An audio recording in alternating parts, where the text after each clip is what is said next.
Good evening. So I think we can have some more people in if BW people team can do that.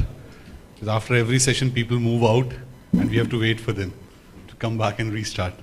Anyways, with that, I'll start the last session, and that happens to be one of the key sessions that we have is about leading change in the future of HR, skill and competencies for success in 2030 and beyond. We are talking HR excellence today, and future is the most important thing, as Dheeraj in his last comment said. So with this, we'll begin with the quick intro of our panelists. We have Mr. Arijit Sengupta, Director Human Resources, India and neighboring countries at Bacardi. We have Dr. Anshul Goel, CHRO, Tynor, Orthotics Private Limited, and we have Mr. Rajneesh, Vashisht, Global People Business Partner, GBS, Ericsson India Global. Unfortunately, Ashish was not able to join us, so we'll begin with this. So just to start for another, you can take 5 seconds and talk about your organizations and give a quick intro on that with Arijit. Thank you. And good afternoon, everyone. We say that in any training program, after lunch, the session is a very difficult one. We call it a graveyard shift. Looking at the room, it looks like this is going to be the most difficult session for us to engage with the audience. As it is, there are not many audience in the room. No, but they yeah, we'll give it a try. They're coming back. Yeah, we'll give it a try. So we are talking about future. I represent a company which is 160 years old. The company was started by a family which belonged to Cuba. And then when Cuban Revolution came, 1950s, 1960, the family had to flee Cuba and then they settled in US. So why I'm talking about that we always talk about future, but sometimes we forget about the resilience of humankind and how this resilience keeps on moving us forward. So the company I represent is Bacardi, which is 162 years old. So all these 160 years, different challenges, different changes have happened with the humankind, but the company still survived and the products still survived and the brands are still popular.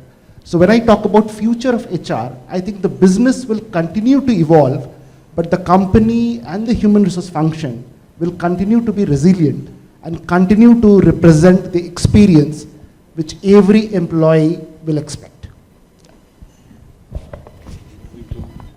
Dr. Anshul, you want to start? Okay, thank you.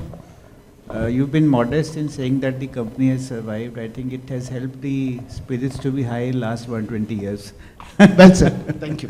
So I'm Anshul and I head HR for Tynor Orthotics. So Tynor Orthotics is a healthcare organization which is into manufacturing of orthopedic aids.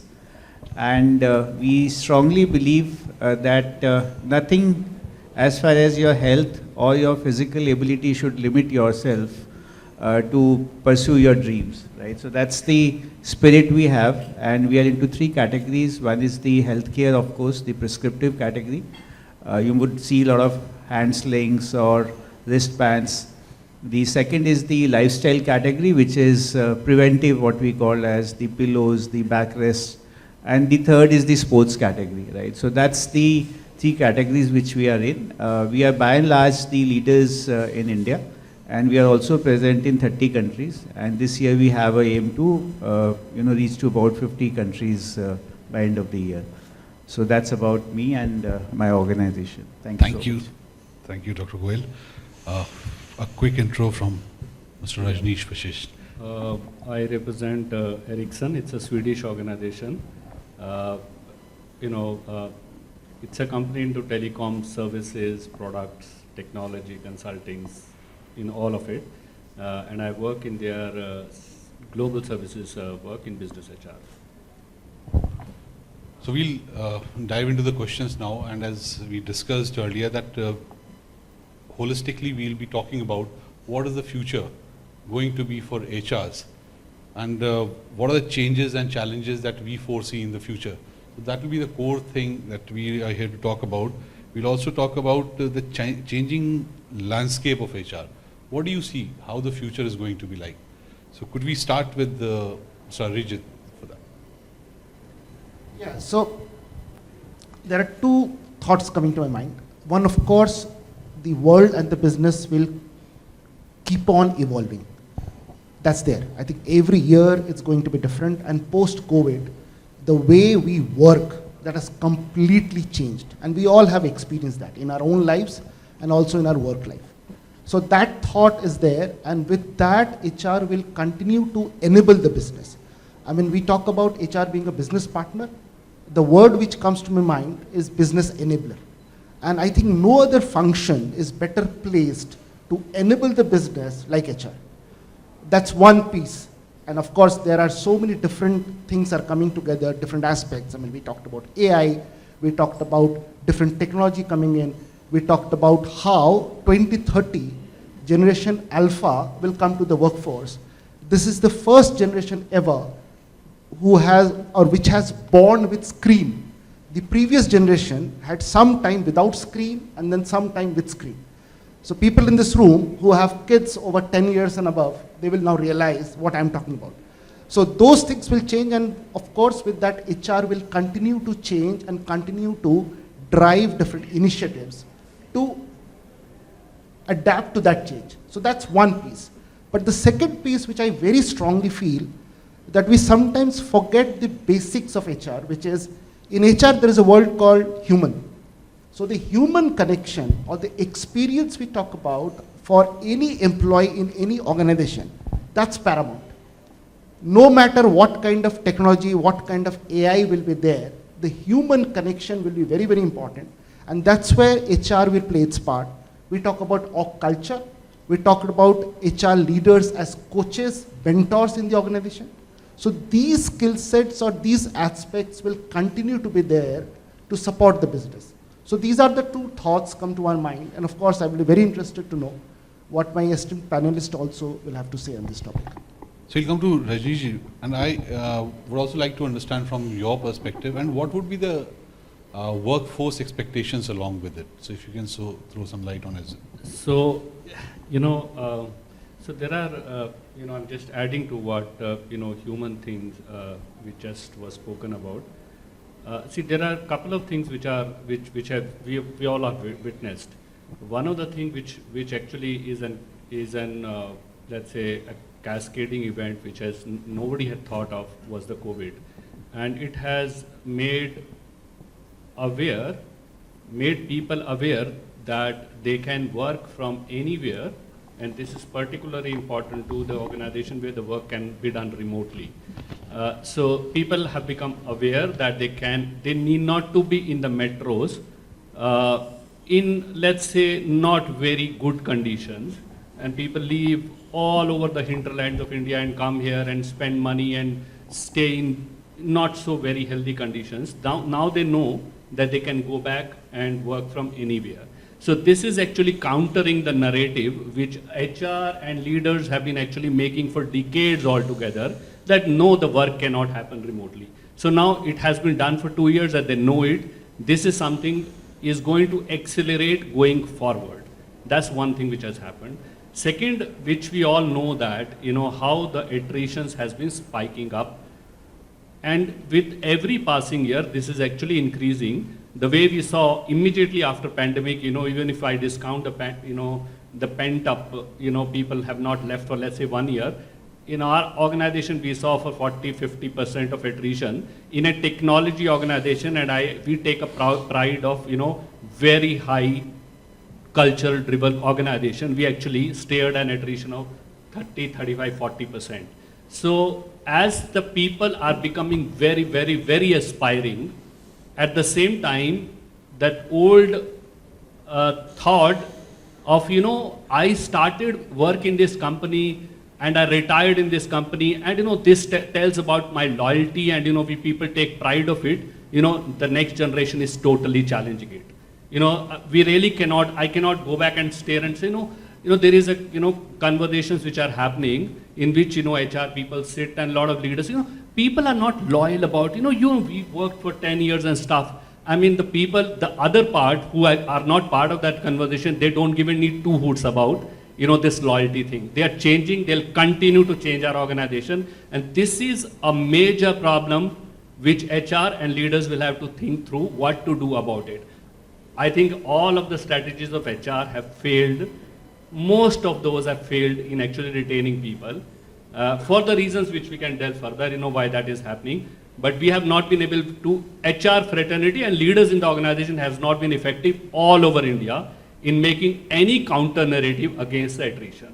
These are the two important things which are happening, and there are third thing which I would want to add is that since now people are living in 1 year, 2 year, they're changing jobs, the fact doesn't change that for any change to be brought in, for any contribution to be made, I think it takes around 2 year, 3 year, 4 year, 5 year. For any work you pick up, it takes this much of time to make any turnaround. Now, while it will remain the same, it may get compressed from 4 years, 5 years to let's say 3 year, 2 year, but people are changing job within 2 years. So they are picking up a job, 6 months, when they are into the job, they change the job. So this is actually telling how much people are engaged in the work.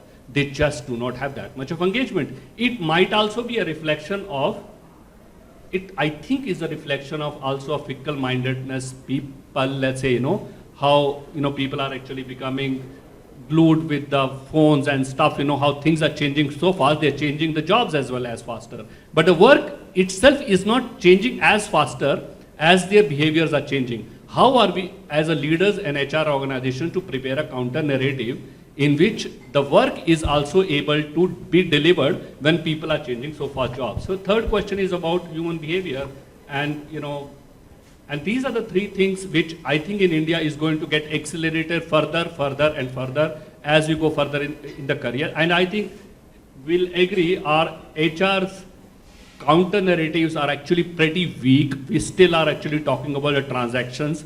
And all of people are HR sitting, there is a discussion which is happening, pumping more money into the employees. I think it works, but for how long will company be able to pump in more money? Because there is a profitability part also needs to be looked into. So our conversations about one, that pumping more money into the organization and people. And the second thing which we are talking about is that let's have an engagement, and I'm sorry to say, the kind of engagement we do is actually to have, let's say, fun, some drink party, or some, somebody coming and having a cultural event. I'm sorry, these are far short of what it will take to retain people in the organization. So, I think there is a huge challenge ahead, and, only time can tell, if we'll be able to make a counter to this or not. Thank you, Mr. Vashisht. Dr. Anshul, can we have your views on it? Yeah, thank you so much. I think, we might bucket this into 2-3 parts. The challenges which we are currently facing. I mean, we've been hearing a lot about technology, AI, BI, CI, and, getting into big data, analytics. I think we are crowding HR too much with the thought of digitizing HR. I mean, that's not the reality. We saw, as my friend just said, that we saw HR systems tumbling down when COVID struck us, right? I think it's better. So first on the technology, it's better to stick to the basics of HR. Is something which I have as the bucket one. I mean, connect, socializing, talking to people, getting in touch with people is one area which I personally would feel has been working, and it would work maybe 7, 8, 10 years down the line also. Coming to the second area is that, the people are going boundaryless. So something which my colleagues talked about, work from home, or when COVID came in, people moved back to their places. So, so boundaryless HR is what I call. How to engage with people who are sitting far away from, the base station, various countries, various places. Some of them are staying in the hometowns. So still this thought has to evolve and has to mature, that how to get in touch with those people, how to engage those people, how to, bring them back. As we rightly said, I mean, the attrition is rising. So I think that is the second bucket, and that's the second skill which we need to focus upon. The third is the new generation, right? So what we call as Gen X, Gen Y, and the so-called gig workers which is coming in. I think that science has still to develop, or that skill is still to develop in HR, and we are still evolving that how to engage those part-timers, those young generations. And the things have changed. I think the policies itself, I mean, whatever policies we had in HR till about a decade back or till now, they all needed to be revamped when the COVID stuck in. I mean, those policies were not relevant. So that's the third thing, that we have to be current to the needs of the new generation and the gig workers and the newer generations which are coming into the force. I think these are the three buckets which I would put the problem and the skill set in. Yeah. So we spoke about majorly about the workforce challenges that we are going to face in future. But what is, I'd like to understand a little more about what will be the evolution and role of HRs that we look at, how the HRs would be in future, and how are they going to contribute to the leadership, alignment with the leadership and help in the growth of organization. So if you can just throw a bit of light on that. I'll come to Mr. Arijit. See, the basic premise will not change. I mean, what we have been doing for last so many years, I do not think that the basic premise of partnering the business for growth, the partnering the business for profitability, partnering the business to get into newer territories, I think that basic premise will not change. Definitely what will be required is more agility and flexibility in the HR function. Like we keep on talking about how COVID made us change. And what really worked at that point in time was our agility and flexibility. So the set policies and processes which were there for maybe 20 years, that didn't work. So overnight, we had to rethink how we can still engage our people, how we can still support them. Health and wellness became very, very key, which was not maybe given that kind of attention before. But overnight, health and wellness become absolutely critical. So it is our agility and flexibility to adapt to that kind of a newer environment which helped. So going forward also, I think that will be very, very key. There will be a lot of course, new elements coming, and as HR professional, we also need to upgrade ourselves. We talk about automation, we talk about AI. So definitely tech skilling will be absolutely critical for us as HR professionals. At the same time, I think we need to be strategically aligned to the business a lot. So it's about how we can partner the business, and we need to understand the business to do that. Gone are the days when we can only have our functional skill set to survive. I think functional skill set is basic, and a lot of the functional aspects can be automated very easily. I mean, outside we were talking about how recruitment can be automated, how learning development can be automated. We need to be more strategically aligned, and we need to be a business manager, so to say, where we can also build in the HR aspects. The third aspect, which is very, very key, and that is critical, the way workforce is evolving, where people are working from anywhere, people are changing jobs so soon, how we still build a culture of collaboration, how we still build a culture of engagement. And that's where HR function will play a leading role. And we always keep on saying that culture eats strategy for breakfast. Culture is critical. Like in our company, it's a culture-led organization. We keep on saying that we cannot compete with our competition with salary, which cannot compete with our competition with maybe a different training and development program. But what we can compete, that this is a culture-led organization, and if you work in this company, you can actually live and feel that culture. So, I mean, so much so, in Bacardi, we don't call our employees employee, we call them primos, which is Spanish for cousin, because it's a family-owned organization after 160 years, and we really cherish that legacy and heritage, and we continue to have that family culture in the organization also. So again, if I have to kind of see through next 15, 20 years, I think these are the things which are very, very critical, and agility and flexibility of our HR professionals will be critical to navigate through those changes. Yeah. Thank you, Mr. Sengupta. So I'll come back to Rajneesh for a quick comment. So do we see some engineering colleges launching a BTech HR in future? So that's one thing, because there's a lot more talk being talked about digitalization and AI and stuff. So how do we make HRs aligned with the implementation of digital technology and AIs in the future? If you can just throw some light on that. And I'll add one more thing. You spoke about culture. So that question can be extended again. We have gone hybrid. Mentoring and culture, development of culture with the people whom we have never met.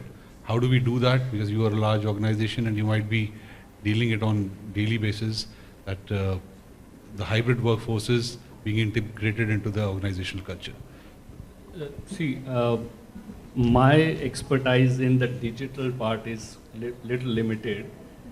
So I'll actually leave it for the other panelists to give a view. But on the culture thing, and this is actually more pertinent to knowledge organizations. In my view,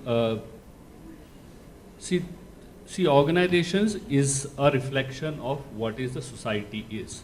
So, like the organizations has moved from last 200 years, I mean in India it is a relatively newer story.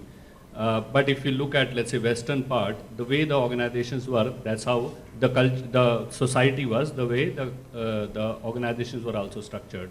So as the society is changing, the nature of organization is also changing. In India, let's take an example, which is considered to be, and there may be debates around, is more hierarchical in nature, in which there are certain people who believe that they are better than others, and there are casteism and stuff like that.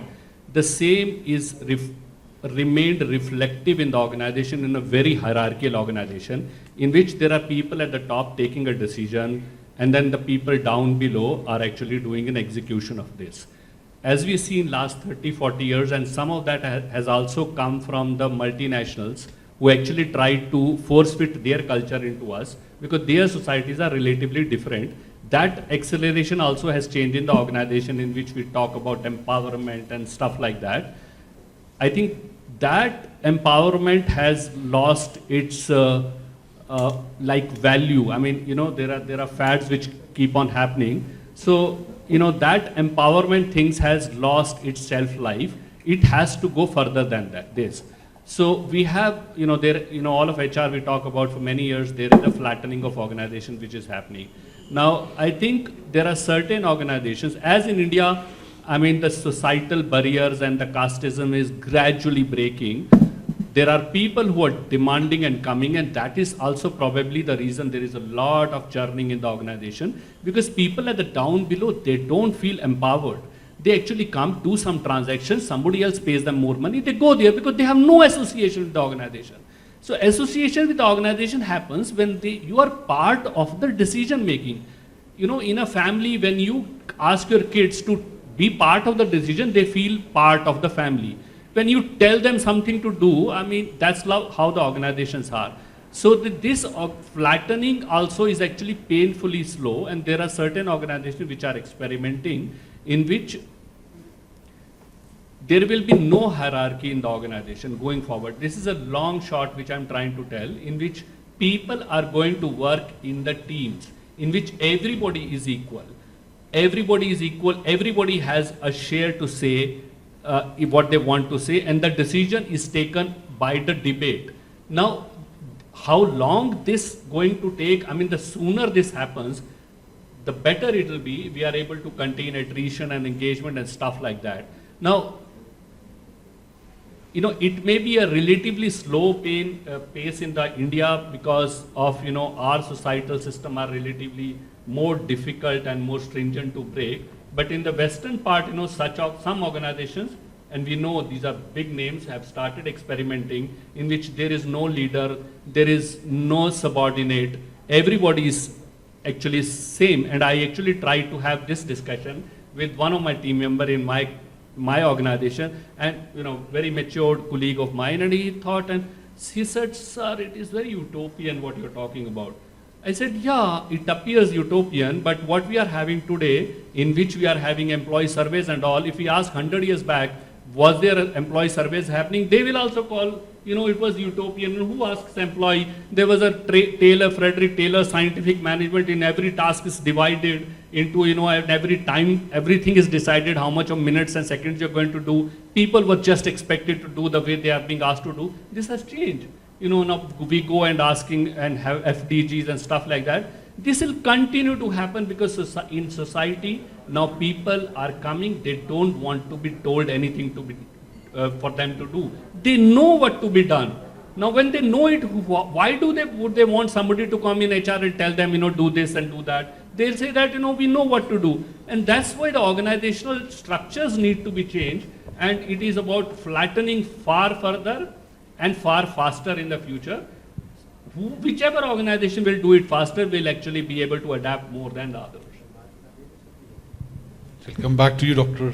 Anshul, on your take on cultural integration in the future.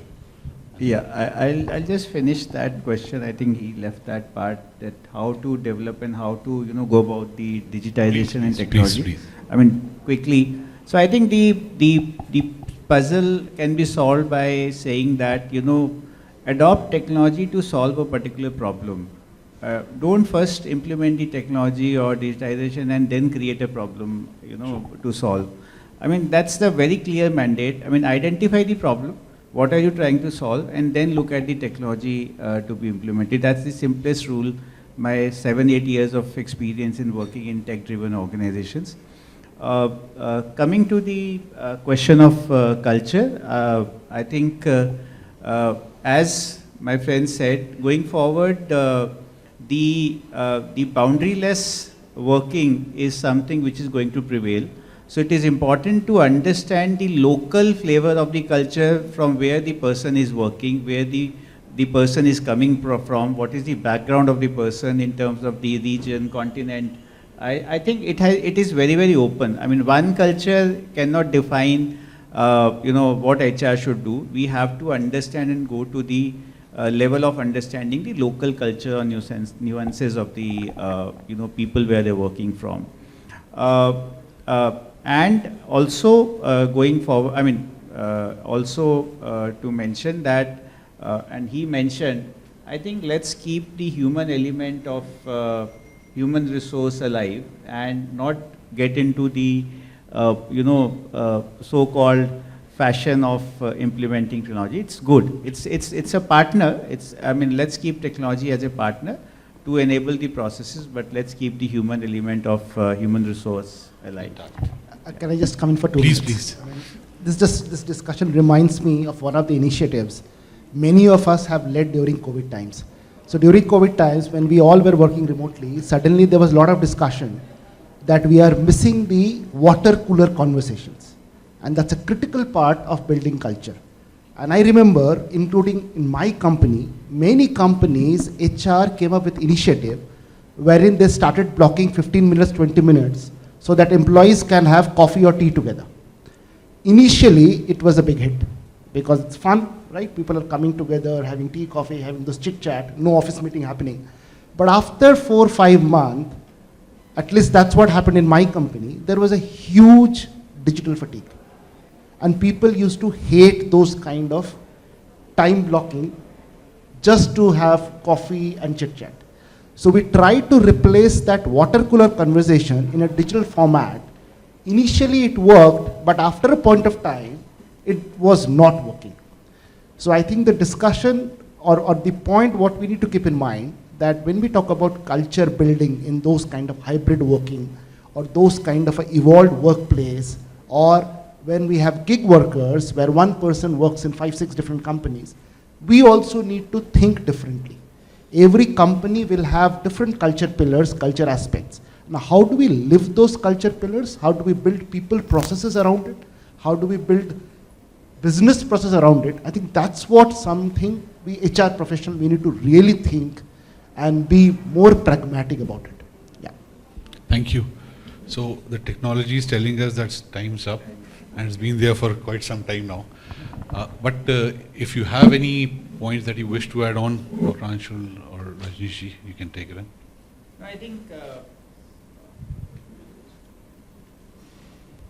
I think it has been summed up, and the crux is to use the technology wisely and make it an enabler. That's the point number one. I think the cross boundary or making HR boundaryless is the message too, and I think looking at the policies depending upon the last 2-3 years of challenges which HR has faced in terms of hybrid working, work from home, I think we need to look at some of these things going forward also. And I mean, not to say again, but keeping the human element alive is something which we all would emphasize on. I think these are some of the points. Thank you. So I wish that 2030 is much better than what we are in today, and let's see how we embrace the technology, AIs and automations and whatever comes our way in future, and hope we are not forced into getting into any kind of technology like we were forced by COVID 2 years back. So with this, we'll come to the end of this conversation. Thanks a lot. Thanks for being on the panel. Thank you. Thank you.